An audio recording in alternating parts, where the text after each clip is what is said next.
The level of evil let loose on the world at the present time is unprecedented, unrestricted, unacknowledged, and unchallenged. It's frightening that these people even exist, let alone control the world.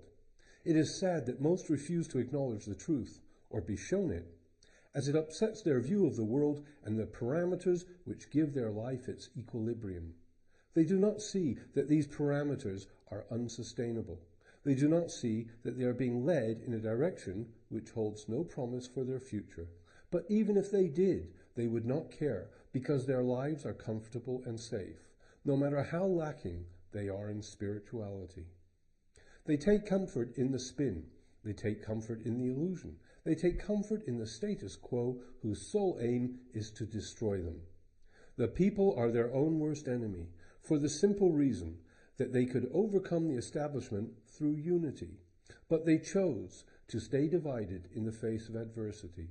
This cannot continue, and you must play your part. You must rule your own life with a spiritual fervor. Planes do not fly into buildings and disappear. Stop the video as soon as the wing disappears into the building, and you will see that the wall is still there, intact at that very point. Wow, gotcha. Then the explosion. In reality, of course, the wings would explode and break off at the same time outside the building. This shows there is an elite in control of us. Agenda 21 puts it in writing. They are killing us, slowly at first, but this will be accelerated. Patriot Acts 1, 2, 3 also show their hand. They desire to dehumanize, enslave, and destroy our souls as well, our most important asset. My words will not be popular with the majority, and any discomfort will be in proportion to the amount of healing a particular soul needs. Knowing this, we begin to change, to unlock the fasteners which bind us to the system, and the enemy has no defense against it. We need the street-fighting man. Regarding Sandy Hook, it is insane to insist on the disarmament of innocent people when murderers will still have guns. It is counterproductive, and the fact that it has any traction in the media is because people are not capable of independent thought. Even the celebrities, who you would think needed it to get where they are, well, it's a mystery to me. If nothing else about Sandy Hook, the very fact that they are using it to take your guns is proof that it is a hoax, a false flag perpetrated by the establishment, a conspiracy to disarm, to enable martial law, as many are saying.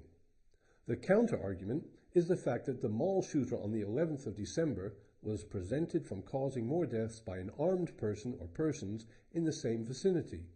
So the lesson is to inform everyone of their rights, their Second Amendment, and their duty to overthrow tyrannical government. The establishment seeks rather to turn us all into snitches on each other as self-enforcers of their New World Order.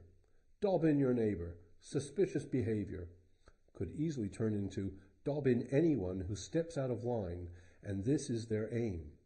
Half of the people out there would be like those in charge, given half the chance. And we see this in law enforcement. Others in the military are driven to suicide by these same people, and which we are told counts for more deaths than enemy fire. And the problem doesn't go away even after they are discharged. All politicians are guilty, even by their silence for war. Oppression of their own populace, as well as other nations, and sucking from the public purse at the same time. That was written to me by a viewer who remains anonymous. Not my words.